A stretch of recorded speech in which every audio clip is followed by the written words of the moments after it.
iPhone'un kavanlık şeydi diye yapacak. Kırabıcı. Dünya tabii.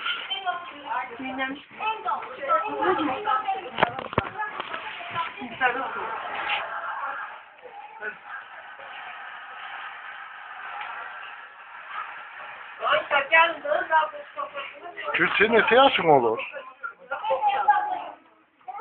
Hı? 6. Aha. Allah ne kadar da sıkıntılı bir şey ya. Çok sıkıyorum valla. Hayır olsun içimde bir sıkıntı var ama hadi bakalım hayırlısı. Allah'ım içimdeki sıkıntıyı aldı ya.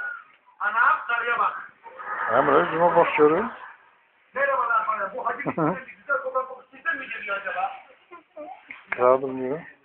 20 yıldır Kırabım bir kavaktan topu seçim var mı? bu yüzümüzdeki eda, en yüzdeki koku. Bura çeyiş, burada dur cücüm.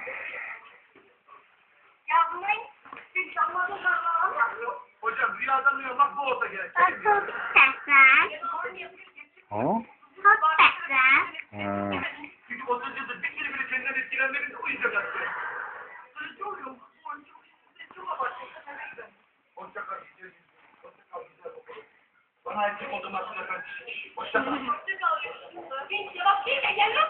Ciddi bir çıkmıyor. Biliyorum.